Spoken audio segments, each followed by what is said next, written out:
Good morning, students. In the continuation of chapter 16, Struggle for Freedom in India, we are on next topic. In last videos, we have read about the revolt of 1857.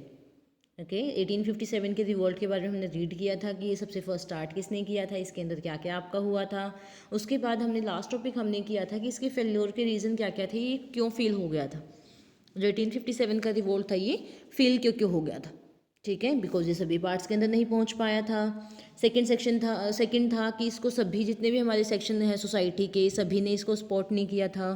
Third reason था कि जो हमारे Indian soldier हैं उनके पास modern weapons उनके पास नहीं थे कि जो ब्रिटिशर्स हैं उनके साथ में फ़ाइट कर पाएँ उसके लिए उनके पास में मॉडर्न वेपन्स नहीं थे. इसके बाद है हमारे पास but the revolt of 1857 was a turning point in the history of India.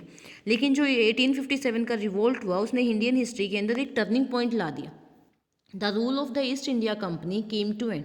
जो ईस्ट इंडिया कंपनी का रूल था वो ख़त्म हो गया. ख़त्म होने की कगार पर आ गया. The administration of India was taken over by the British queen. जो ब्रिटिश की क्वीन थी, जो रानी थी ब्रिटिश की, उनके जो इंडिया का एडमिनिस्ट्रेशन था कम्प्लीटली वो उनके हाथों में आ चुका था. The Indian kings and nawabs were allowed to rule their states but under the control of British crown. कि जो इंडिया के क्वींस थे और जो नवाब थे वो मतलब राज्य अपना रूल कर सकते थे वो अपने स्टेट्स के ऊपर, बट किसके कंट्रोल में, ब्रिटिश क्राउन के कंट्रोल में, ब्रिटिश राज्य के कंट्रोल में वो अपना काम कर सकते थे. जो भी रूल्स वगैरह जो भी रेगुलेशंस वगैरह लगाएंगे वो ब्रिटिश वाले लागू करेंगे, लेकिन रूल कौन कर सकता था, इंडिया वाले, मतलब जो इंडिया के किंग थे, नवाब थे, वो रूल कर सकते थे. ओके उनको जो भी वो क्वीन बोल लेंगे, मतलब ब्रिटिशर्स के लोग जो उनको बोल लेंगे, जो वहाँ की रानी होगी, जो वहाँ पे वो जो भी रूल्स वगैरह लागू करेंगे वही उनको रूल वगैरह फॉलो करने पड़ेंगे. वो कोई भी बीच में इंटरफेयर उसके बीच में नहीं कर सकते थे. नेक्स्ट है the British government appointed a viceroy to rule over India. तो उसके बाद उन्होंने क्या कर दिया कि एक वाइस राय को अपॉइंट कर दिया कि ये होगा, मतलब ब्रिटिशर्स की साइड से ब्रिटिश गवर्नमेंट ने एक वाइस राय को अपॉइंट कर दिया कि ये इंडिया के ऊपर मतलब जो ये कहेंगे वही आप वर्क करेंगे. The condition of the Indians did not improve even under the queen's rule. जो इंडिया के लोगों की कंडीशन थी उसमें कोई इम्प्रूवमेंट नहीं आया even after the queen's rule. The new British officers were cruel. जो न्यू ब्रिटिश के ऑफिसर्स थे वो और भी ज़्यादा क्रूल थे, निर्दयी थे. Indian society was in the grip of many evils such as sati, child marriage, practice of killing girl child and the caste system. With this जो इंडियन सोसाइटी के अंदर, इंडिया के अंदर काफ़ी और भी बुराइयां फैली हुई थी और भी एवल्स थे हमारे इंडिया के अंदर. जैसे सती प्रथा थी कि अगर किसी के हस्बैंड की डेथ हो जाती थी तो उसके वाइफ को जिंदा जला दिया जाता था. उसके साथ में चाइल्ड मैरिज था उस टाइम पे कि वो छोटी एज में शादी कर दी जाती थी,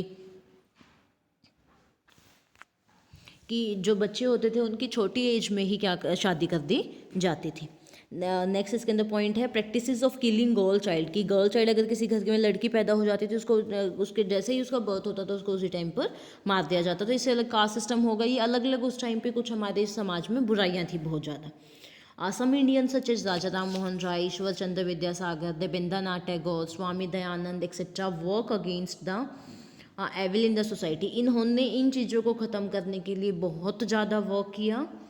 they encourage education of women and re marriage of the widows. उन्होंने जो गर्ल चाइल्ड की एजुकेशन के लिए, मतलब जो हमारी वोमेंस वगैरह होती थी उनकी एजुकेशन को एनकरेज किया, बढ़ावा दिया.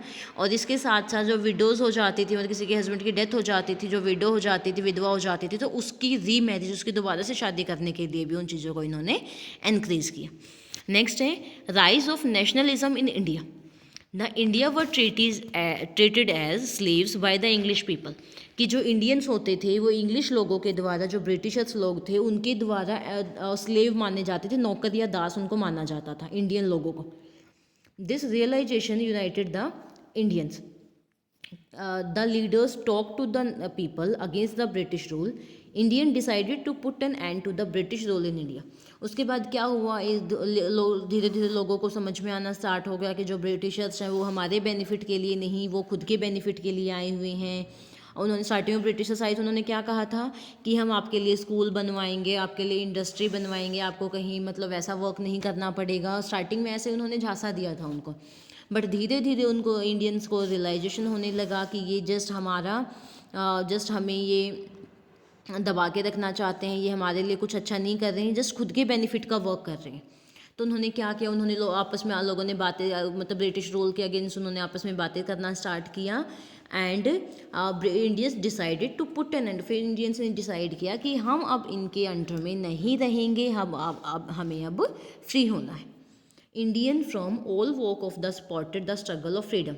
तो इसीलिए इंडियन के अंदर जितने भी सेक्शंस थे, ट्रेडर्स हो गए हमारे, जो भी मतलब और जो गवर्नमेंट जॉब, मतलब उस टाइम पे जो जॉब वगैरह पे थे, जो सोल्जर वगैरह हो गए, जो जितने भी लोग थे इंडिया के सभी सेक्शंस के अंदर, अपर कास्ट, बिलो कास्ट, जितने भी लोग थे, सभी ने इस चीज़ को सपोर्ट किया।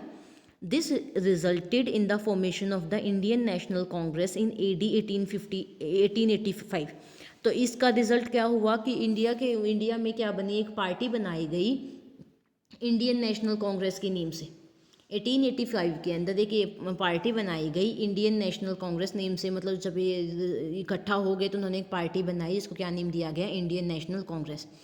A.O. Hume, retired British officer, उसने किसने बनाई थी, एक ब्रिटिश ऑफिसर था, रिटायर हो चुका था जो A.O. ह्यूम, उसने एक पार्टी बनाई इंडियंस के लिए, founded the Indian National Congress, उसने ये पार्टी बनाई।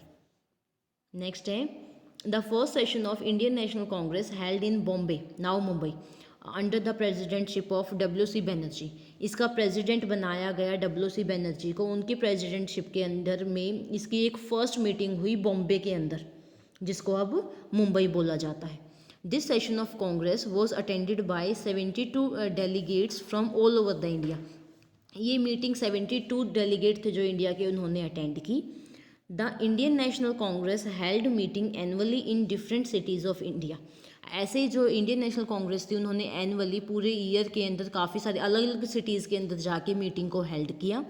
The leader discussed the problem faced by the people and the anti people policies of the British rules.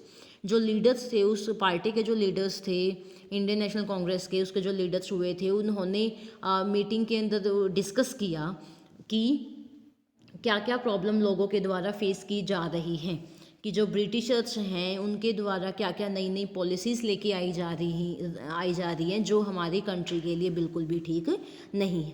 With the passage of time, जैसे जैसे टाइम जाता गया, the Indian National Congress become a strong organisation. अब जो Indian National Congress थी वो एक strong organisation बन चुकी थी। The main leader of the Indian National Congress at the time were, उस टाइम पे इंडियन नेशनल कांग्रेस के मेन लीडर कौन कौन से थे, W.C. Banerjee, Dadabhai Naoroji, S.N. Banerjee, Gopal Krishna Gokhale, G. Subramaniam, Firoz Shah Mehta, Badruddin Tyabji, M.G. Ranade, Madan Mohan Malaviya, etcetera. ये उनके मेन लीडर्स थे जो अपनी इंडियन नेशनल कांग्रेस बनी है उस टाइम के, उनके ये मेन लीडर्स थे। ये सभी बातों को डिस्कस करते थे, अलग अलग सिटीज़ के अंदर जाके लोगों को एक साथ लेके आते थे। They awakened the spirit of unity among the Indians.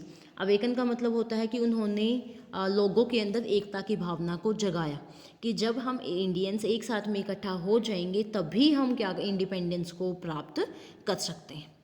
So student, this is our chapter number 16, struggle for freedom in India, की कैसे हमारे लीडर्स के द्वारा स्ट्रगल की गई है। पहले जो पास्ट में आपके एंसेस्टर्स हुए हैं उनके द्वारा कैसे, सॉरी एंसेस्टर नहीं, जो आपके पास्ट में जो आपके पूर्वज हुए उनके द्वारा कैसे स्ट्रगल की गई है इंडिया को फ्रीडम दिलाने के लिए। Hope you like the chapter or video. Is there any type of doubt? You can add your doubt in the comment section. And thank you student for watching.